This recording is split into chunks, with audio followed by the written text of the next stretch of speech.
Ini cerita seram, kisah nyata seorang teman. Cerbang. Diceritakan oleh seorang teman bernama Nuki. Nuki waktu itu ingatannya dibawa ke latar belakang pada tahun 1995 pada saat ia berumur 7 tahun. Kisah ini tak pernah lepas dari ingatannya dan meninggalkan bekas traumatik yang belum pernah punah dari ingatannya. Bahkan bila mendengar suara yang sebelumnya dia dengar, ia sangat ketakutan. Kisah ini diceritakannya kembali, flashback, tujuannya agar mungkin supaya kisah ini agar terbagi dan pelan-pelan hilang begitu saja dari ingatan. Karena jika dipendam sendiri, kisah ini tak akan pernah hilang. Waktu itu Nuki kecil, berumur 7 tahun, kelas 3 SD. Masih tinggal bersama orang tua di suatu desa di Jawa Timur. Rumah Nuki tidak beberapa jauh dari rumah neneknya. Karena kalau yang namanya di desa, nenek dan keluarga pasti tinggal berdekatan. Yang enaknya lagi kalau di desa itu, kita bisa punya kebun di belakang rumah. Kebetulan rumah nenek Nuki sangat luas. Ada kebun di belakangnya yang sangat luas. Dan untuk mencapai rumah nenek dari rumah Nuki hanya melintasi kebun rumah nenek tersebut. Dan akhirnya sampai ke rumah nenek.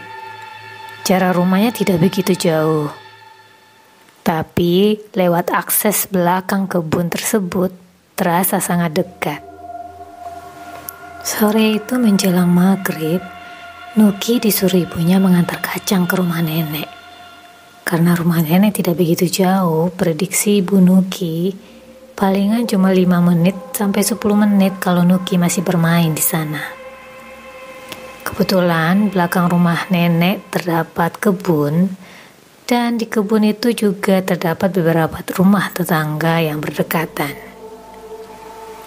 Nuki dengan secepat kilat ala anak-anak kecil berlari dan berjalan ke rumah nenek. Tapi sebelum sampai di rumah nenek, di dekat kebunnya tersebut, dia melihat tetangganya yang sudah lama bekerja di kota. Dia melihat tetangganya ini duduk di pinggiran kebun neneknya dan terlihat menunduk saja.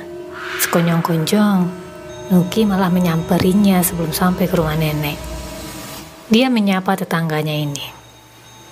"Hai Mbak, kamu ngapain duduk di sini Mbak?" kata Nuki pada tetangganya. Tetangganya ini hanya diam dan masih menunduk. Nuki kembali bertanya, "Sampean, kenapa toh? Kok sedih banget kayaknya?" pertanyaan Nuki.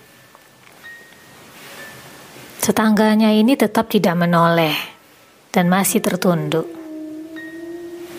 Nuki pun bertambah heran.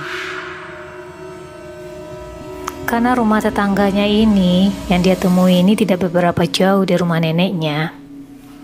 Masih terdengar ambulan dan keramaian dari arah selatan.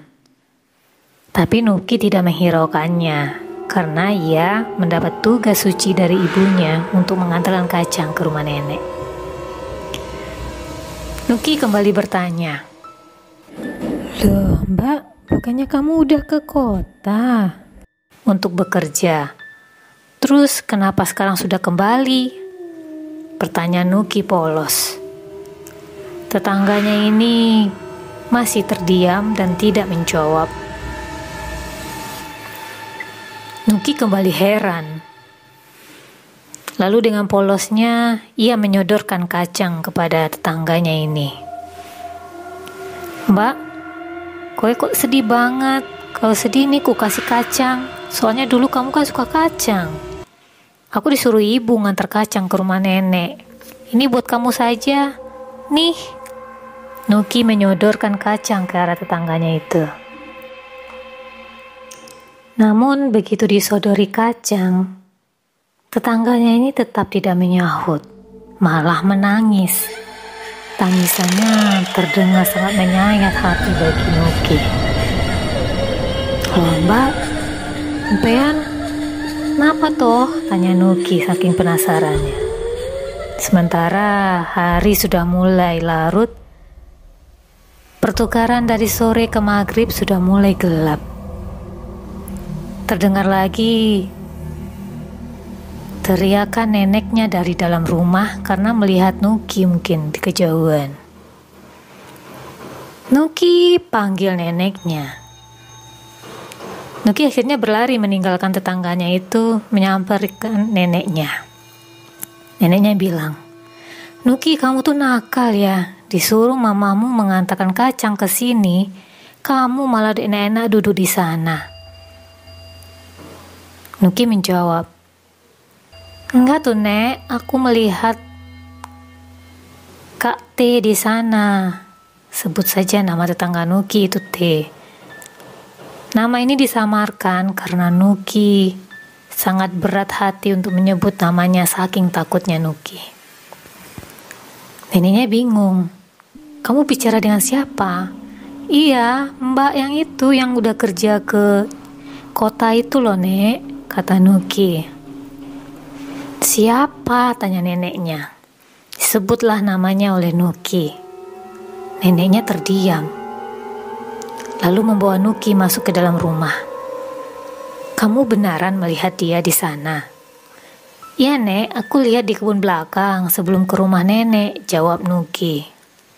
"Aku lihat dia duduk, mungkin dia habis sholat pakai mukena.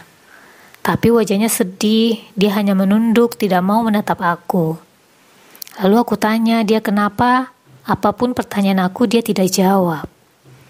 Aku kasih kacang, dia juga tidak menjawab. Sampai akhirnya dia menangis dan nenek memanggilku dan aku meninggalkannya." Neneknya membawa Nuki ke dalam kamar dan berkata, "Nuki, kamu pulangnya nanti aja ya." "Mengapa Nek?" tanya Nuki. Neneknya berkata seperti ini, "Kamu tidak dengar bunyi sirine ambulan di sebelah selatan sana dekat rumahnya?" "Ada Nek," jawab Nuki. Lalu neneknya melanjutkan, "Nuki, mbak itu sudah meninggal." Nuki tertegun dan terdiam. "Masa sih Nek?" kata Nuki. "Aku barusan ketemu kok." Terus neneknya melanjutkan, "Benar, ambulan itu membawa jenazahnya ke rumah." Nuki terdiam 1000 bahasa. Terus kata neneknya, "Ya udah, kamu nanti aja pulang biar ibu kamu yang menjemput atau nenek mengantar kamu pulang." Akhirnya Nuki pulang diantar oleh neneknya malam hari. Sampai keesokan harinya, Nuki sudah melupakan kejadian itu. Mungkin bagi anak-anak seumur Nuki usia 7 tahun, kejadian itu hal yang biasa dia temui karena dia anggap itu hanya mimpi. Nuki waktu itu pergi sekolah dan sepulangnya harus segera pergi ke TPA untuk mengaji. Biasanya jadwal mengaji anak-anak ini selepas sekolah, menjelang maghrib. Karena menjelang maghrib mereka harus sholat maghrib bersama di musola. Setelah mengaji, Nuki pergi mengaji selepas pulang sekolah ke musola dan melanjutkan untuk sholat maghrib. Letak musala agak sedikit tanjakan menuju rumah Nuki. Namun sebelum sampai ke rumahnya, dari musola Nuki harus melewati dulu rumah nenek, kebun nenek, dan baru sampai ke rumahnya. Sore itu setelah mengaji selepas maghrib, Nuki bersama teman-temannya pulang bersama. Cuma pada saat akan mendekati rumah nenek, teman-temannya berbeda arah dengan Nuki karena posisi rumah mereka yang tidak sama. Nuki berjalan sendirian, dan seperti biasa, rumah di desa itu lampu penerangan di pinggir jalannya hanya lampu templok kecil yang dipasang di rumah masing-masing.